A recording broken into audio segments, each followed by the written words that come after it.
شیطان کا وسوسہ، پتہ نہیں قبول ہوگی یا نہیں، اتنی دعا تو مانگ چکا ہوں، ابھی تک تو کوئی نتیجہ سامنے نہیں آیا، اور مانگنے کا کیا فائدہ ہوگا؟ کیا واقعی دعا مانگتے ہوئے یہ وسوسہ نہیں آتا سب کو؟ یا یہ مایوسی کی کیفیت نہیں آتی؟ میری تو نہیں سنی جا سکتی، معلوم نہیں وہ کون خوش قسمت ہیں جن کی دعائیں سنی جاتی، اس لیے چلو کسی اور سے کہہ دیتے ہیں وہ میرے لیے دعا کر دے، اپنے لیے خود کیا کرنا۔ تو شیطان ہمیشہ دعا مانگنے کے عمل میں رخنا ڈالتا ہے، خلل پیدا کرتا ہے، کیونکہ دعا ایک ایسا عمل ہے جو اللہ اور بندے کے درمیان ایک محبت کا تعلق پیدا کرتا ہے، ایک اپنائیت کا تعلق پیدا کرتا ہے، ایک تقرب کا تعلق پیدا کرتا ہے۔ جب انسان اپنے رب سے مانگتا ہے تو اس کا احسان مند ہوتا ہے، اس کے قریب آ جاتا ہے، اور مانگتا انسان کس سے ہے؟ جس پر مان ہوتا ہے، جس پر یہ یقین ہوتا ہے کہ وہ دے گا، جس پر اعتماد ہوتا ہے کہ وہ میرا بہت خیر خواہ ہے، میرا بھلا کرنے والا ہے۔ انسان ہر ایک سے نہیں مانگ سکتا، ہر ایک کے سامنے اپنی ضرورت نہیں رکھ سکتا۔ تو اگر دیکھا جائے تو ایک اللہ کی ذات ایسی ہے کہ جس سے یہ ساری توقعات پوری ہو سکتی، اللہ کے سوا کوئی نہیں کہ جو انسان کے ساتھ ایسا معاملہ کر سکے۔ اس لیے تمہارا رب کہتا ہے کہ مجھ سے مانگو، اس کو پسند ہے بندوں کا مانگنا۔ اچھا، یہ جو دعا ہے اس میں صرف کسی چیز کا براہ راست نام لے کر مانگنا ہی شامل نہیں، یعنی مانگنے کے طریقوں میں صرف ایسا ہی نہیں کہ ہم کہ یا اللہ فلاں چیز مجھ کو دے دے۔ اس کے کئی انداز ہو سکتے ہیں۔ ایک تو یہی براہ راست کسی خاص چیز کا سوال کرنا، یہ بھی بہت اچھا ہے۔ بندوں سے سوال کرنا برا ہے، لیکن اللہ تعالیٰ سے سوال کرنا تو عبادت کا درجہ رکھتا ہے۔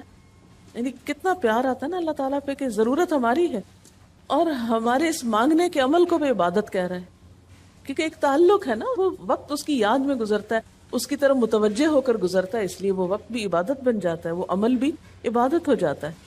تو ایک تو یہ کہ جیسے ہم سوال کرتے ہیں اللہم انی اسألک کہہ کے دعا مانگتے ہیں، یہ جتنی مسنون دعا میں آپ نے دیکھا ہوگا اسألک برابر سوال کا لفظ ہے۔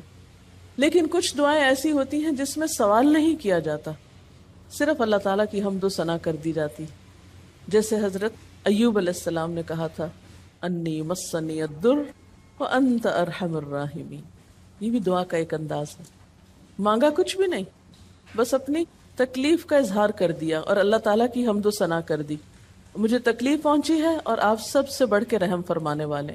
یہ بھی نہیں کہا آپ رحم فرمائیے، کہ آپ تو سب سے بڑھ کے رحیم ہیں اور میری تکلیف آپ جانتے ہیں۔ یہ بھی ایک سٹائل ہے۔ اسی طرح کوئی ذکر کر دینا، مثلا استغفار پڑھنا۔ اب استغفار پڑھنے والے کے لیے کتنی خوشخبریاں ہیں کہ اس کا ہر مسئلہ آسان ہو سکتا ہے اس کی وجہ سے۔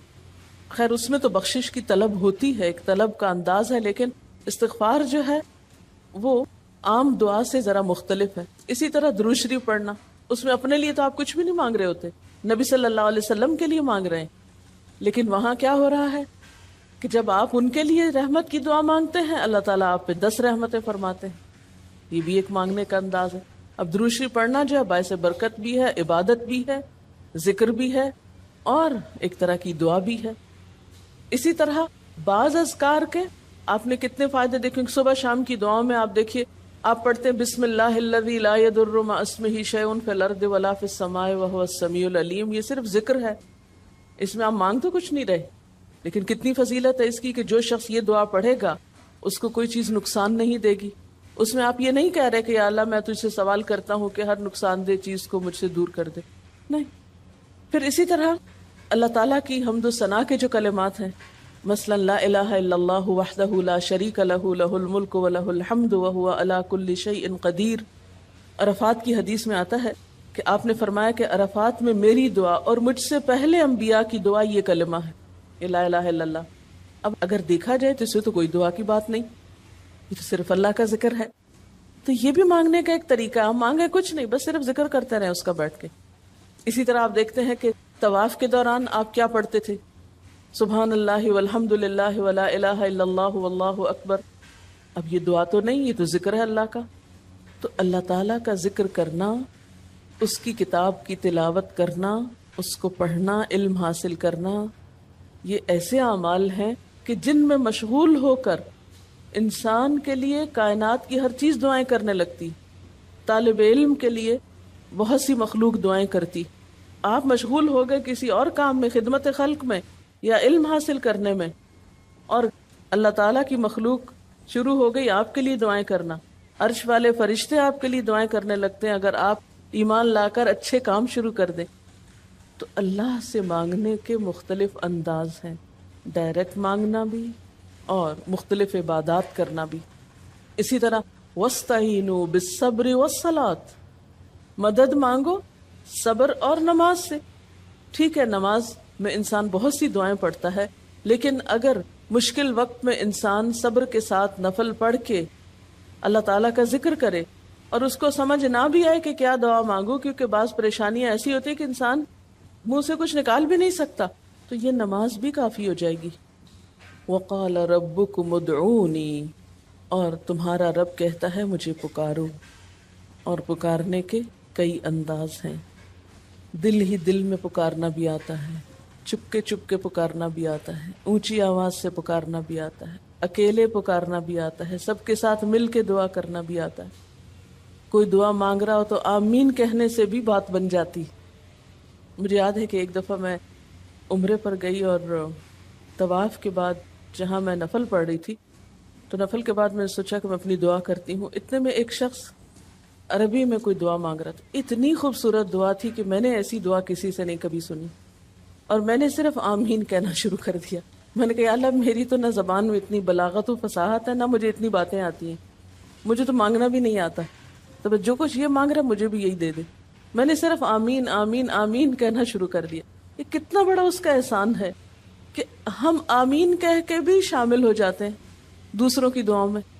تو اسی لیے دعا کو عبادت کا نچوڑ کہا گیا، کریم، خلاصہ، ساری عبادت کا اوپر کا حصہ. اور ویسے بھی اگر دیکھا جائے تو ہر نماز میں بہت سی دعائیں ہیں. ہر موقع کی اللہ کے رسول صلی اللہ علیہ وسلم نے مختلف طرح کی ہمیں دعائیں سکھائی ہیں. سویرے جو آنکھ کھلتی ہے، سویرے کے اگر آدھی رات کو بھی کھلتی ہے، اس کی بھی دعا ہے. اس وقت سے لے کر کوئی کام ایسا نہیں دین کا یا دنیا کا، اچھا یا برا، جس کے لیے کوئی نہ کوئی دعا نہ موجود ہو. یعنی اتنا خوبصورت عمل ہے دعا مانگنا کہ جس کے لیے کسی خاص چیز کی قید بھی نہیں کہ کہیں بند کے بیٹھو تو ہی مانگو، کہیں پہنچو تو مانگو. نہیں، کہیں بھی مانگو، دن کو مانگو یا رات کو مانگو، کھڑے ہو کے مانگو یا بیٹھ کے مانگو، چلتے پھرتے مانگو یا چپ کے مانگو، منہ سے بولو بھی نہیں اور دل ہی دل میں مانگو تو بھی وہ سن لیتا ہے. کسی بھی طرح مانگ سکتے ہو، کہیں بھی مانگ سکتے، کچھ بھی مانگ سکتے ہو. اس لیے وقال ربکم ادعونی استجب لکم، تمہارا رب کہتا ہے مجھ سے مانگو، میں تمہاری دعا قبول کروں گا. اور آپ کو پتا ہے کہ ربکم یہ صرف مسلمانوں کا رب نہیں، رب تو ساری مخلوق کا ہے. کافر کا رب بھی وہی ہے، خواہ وہ مانے یا نہ مانے. اس لیے قبولیت دعا کے لیے مسلمان ہونا بھی شرط نہیں.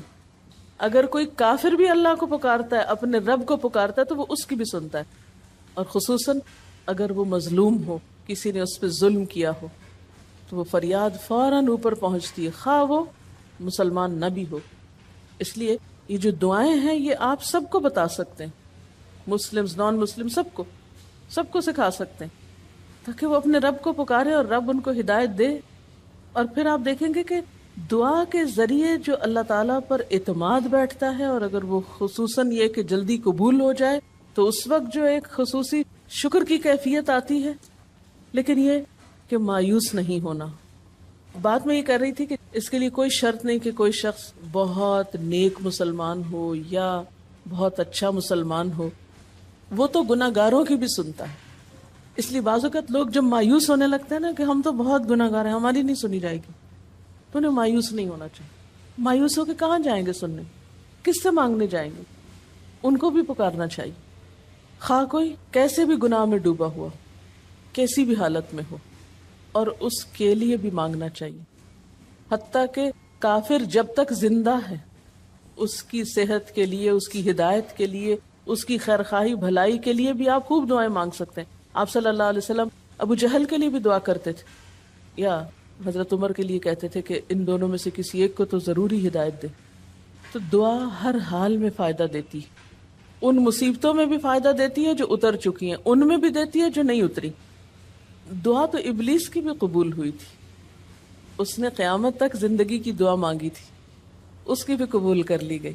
اس نے کہا تھا قال انظرنی الی یوم یبعثون، قیامت تک کے لیے مجھے مہلت دے کہ میں انسانوں کو بھٹکا سکوں. تو اللہ تعالیٰ نے کہا جاؤ، تمہیں مہلت دی گئی.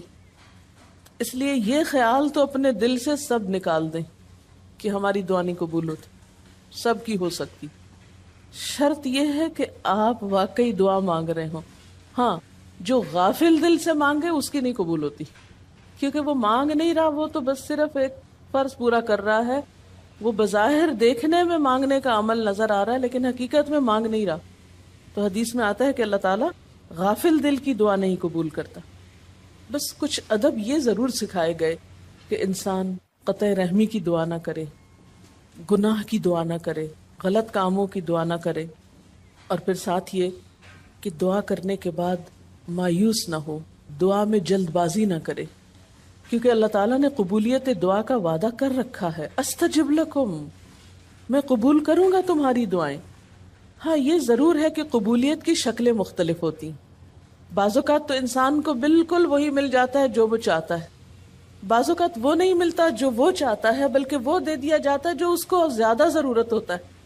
یعنی ہمارا تو علم اتنا محدود ہے نا، ہم ایک چیز مانگ رہے ہوتے ہیں جو ہمارے حق میں کوئی زیادہ اچھی نہیں ہوتی. اللہ تعالیٰ ہمارے لیے ہم سے بڑھ کر مہربان ہے، وہ ہمیں وہ نہیں دیتا بلکہ وہ دیتا ہے جو ہمیں اس سے زیادہ فائدہ دے سکتا ہے.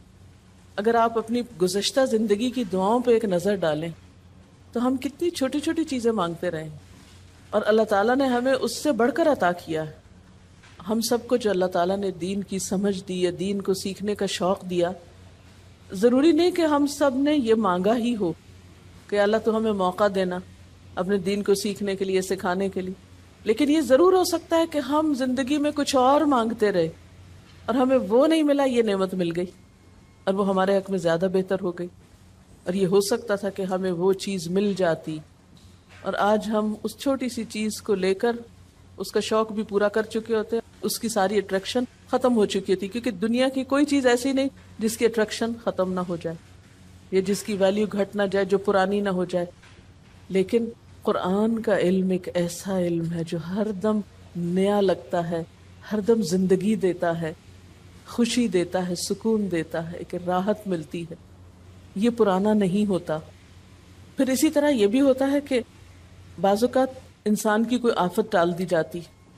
آپ مانگ رہے ہیں رزق، تو وہ رزق میں برکت تو نہیں ہوتی مثلا، لیکن کوئی بیماری آپ سے ٹال دی جاتی کہ خدا نہ خواستہ آپ کو اگر مال مل بھی جائے اور ایسی بیماری لگ جائے کہ سارا مال اس میں ڈوب جائے تو مال بھی گیا اور تکلیف الگ. تو اللہ تعالیٰ اپنی رحمت سے آپ کو زیادہ مال تو نہیں دیتے مگر وہ بہت بڑی بلا سے محفوظ رکھتے ہیں، کسی حادثے سے بچا لیتے ہیں، کسی ایسی پریشانی سے بچا لیتے ہیں کہ جس میں آپ کا سب کچھ ہی کھپ جاتا. کیونکہ ہمارے پاس کوئی رائٹ تو نہیں ہے، ہم کو ڈیزرو تو نہیں کرتے کہ ہر وقت ہم امن و امان میں رہیں.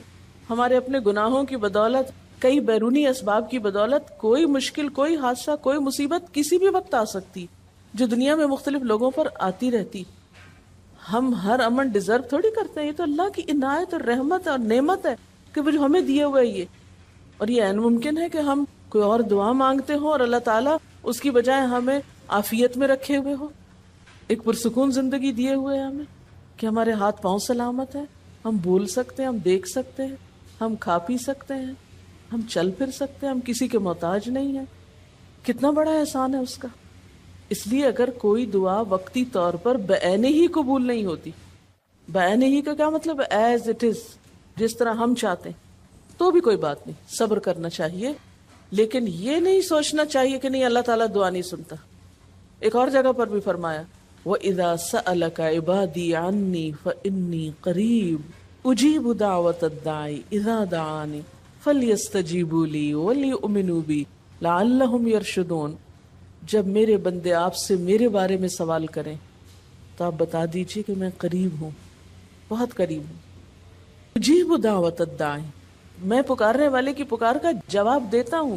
استجب لکم، قبول کرتا ہوں.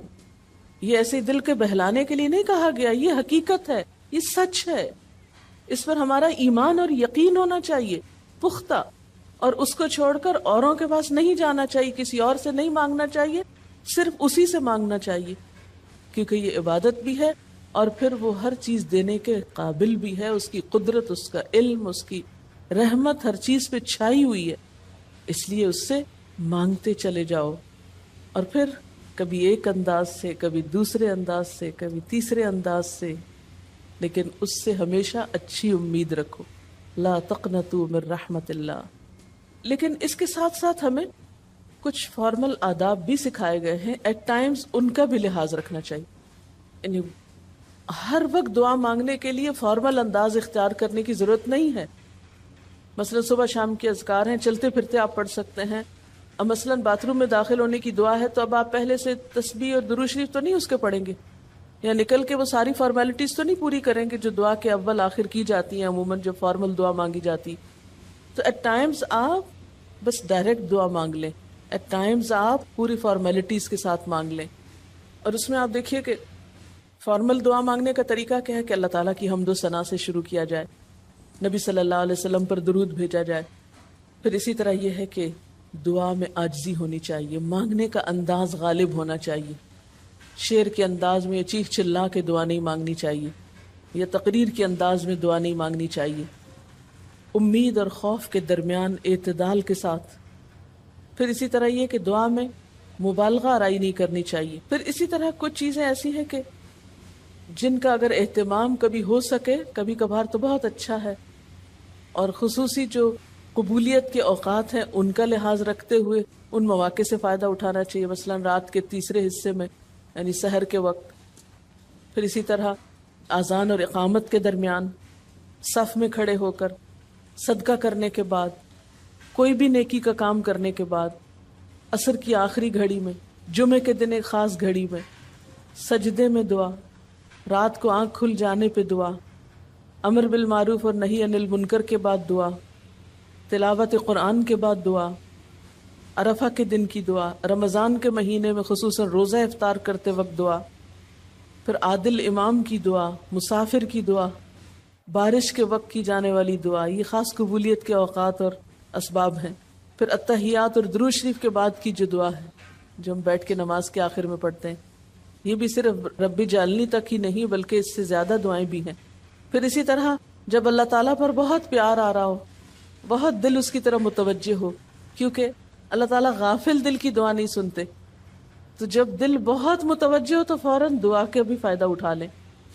اسی طرح اضطراری کیفیت میں، بہت بے چینی کے وقت، جب کچھ سمجھ میں نہ آ رہا ہو، بیماری کے وقت، پھر اسی طرح سفر کے وقت، پھر اولاد کی دعا ماں باپ کے لیے، ماں باپ کی دعا اولاد کے لیے، استاد کی دعا شاگردوں کے لیے، شاگردوں کی دعا استاد کے لیے، اور جب دعا مانگے تو انداز کیا ربنا اغفر لی ولوالدی وللمؤمنین، اپنی ذات سے شروع کر کے والدین یا قریبی لوگوں کے بعد پھر سب کے لیے عام دعا، پھر اسی طرح وضو کے بعد کی دعا، کعبہ کو دیکھتے وقت جو پہلی نظر سے دیکھیں، پھر حتیم کے اندر، پھر سعی اور طواف کرتے وقت دعائیں پڑھنا، پھر مزدلفہ میں۔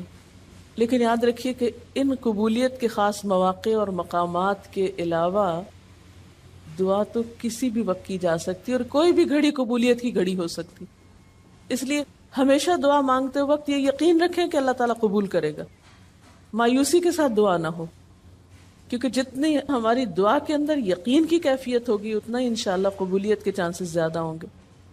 یعنی عزم کے ساتھ دعا مانگنی چاہیے، یہ نہیں کہنا چاہیے یا اللہ تو چاہے تو قبول کر، نہیں چاہتا تو نہ کر، یہ نہیں کہنا چاہیے کبھی بھی، نہیں یا اللہ تو کر سکتا ہے تو قبول فرما۔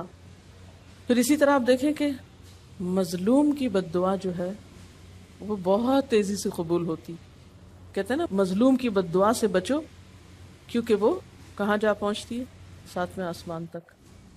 اور پھر آپ دیکھیے کہ نبی صلی اللہ علیہ وسلم نے فرمایا لا يرد القضاء الا الدعاء، قضاء کو کوئی چیز نہیں ٹال سکتی مگر دعا، یعنی تقدیر بھی بدل دیتی۔ آپ صلی اللہ علیہ وسلم نے فرمایا آدمی جب کبھی اللہ سے دعا مانگتا ہے اللہ تعالیٰ اسے یا تو وہی چیز دے دیتا ہے جس کی اس نے دعا کی تھی، یا اس درجے کی کوئی بلا آنے پہ اس سے روک دیتا ہے۔ آپ صلی اللہ علیہ وسلم نے فرمایا بندے کی دعا قبول کی جاتی ہے بشرطے کہ وہ کسی گناہ کی یا قطع رحمی کی دعا نہ کرے اور جلد بازی سے کام نہ لے۔ عرض کیا گیا جلد بازی کیا ہے یا رسول اللہ؟ فرمایا جلد بازی یہ ہے کہ آدمی کہے میں نے بہت دعا کی مگر میں دیکھتا ہوں کہ میری دعا قبول ہی نہیں ہوتی، اور یہ کہہ کر آدمی تھک جائے اور دعا مانگنی چھوڑ دے۔ نہیں، دعا سے کبھی نہ تھکے، اس لیے کہ اللہ کی نگاہ میں دعا سے بڑھ کر کوئی چیز باوقت نہیں۔ لیس شیء اکرم علی اللہ من الدعاء۔ اور پھر خصوصاً اللہ کا فضل مانگنا، قرآن پاک میں بھی اللہ تعالیٰ فرماتے ہیں وَاسْأَلُوا اللَّهَ مِن فَضْلِهِ، اللہ سے اس کے فضل کا سوال کرو۔ پھر اسی طرح عافیت کی دعا کہ اللہ تعالیٰ ہر حادثے، مصیبت، تکلیف، پریشانی سے بچا کر رکھے، یہ دعا بھی بہت پسندیدہ ہے اللہ تعالیٰ کے نزدیک۔ آپ صلی اللہ علیہ وسلم نے فرمایا دعا ہر حال میں فائدہ دیتی ہے، ان بلاؤں کے معاملے میں جو نازل ہو چکی اور ان کے معاملے میں جو نازل نہیں ہوئی۔ بس اے بندگان خدا تم ضرور دعا مانگا کرو۔ اور پھر آخری بات کہ تم میں سے ہر شخص کو اپنی ہر حاجت اپنے رب سے مانگنی چاہیے، حتیٰ کہ اگر جوتی کا تسمہ بھی ٹوٹ جائے تو بھی اللہ تعالیٰ سے دعا کرے۔ یعنی چھوٹی چھوٹی چیزوں میں بھی جب ضرورت پیش آئے تو اللہ کی طرف رجوع کرے۔ وَقَالَ رَبُّكُمُ ادْعُونِي أَسْتَجِبْ لَكُمْ، اور تمہارا رب کہتا ہے کہ مجھے پکارو، مجھ سے مانگو، میں تمہاری دعا قبول کروں گا۔ إِنَّ الَّذِينَ يَسْتَكْبِرُونَ عَنْ عِبَادَتِي، بے شک وہ لوگ جو میری عبادت یعنی دعا سے تکبر کرتے ہیں، یعنی مجھ سے تکبر کی بنا پر نہیں مانگتے، جیسا کہ حدیث میں بھی آتا ہے مَن لَمْ يَسْأَلِ اللَّهَ يَغْضَبْ عَلَيْهِ، جو اللہ سے نہیں مانگتا اللہ اس پہ غضبناک ہوتا ہے۔ یعنی جو دعا نہیں کرتا اللہ تعالیٰ اس سے ناراض ہوتا ہے، کیونکہ وہ تو بے تعلق ہو گیا نا اپنے رب سے نہ مانگ کر، اور خصوصاً تکبر کی وجہ سے۔ ایسے لوگوں کی جزا کیا ہے؟ سَيَدْخُلُونَ جَهَنَّمَ دَاخِرِينَ،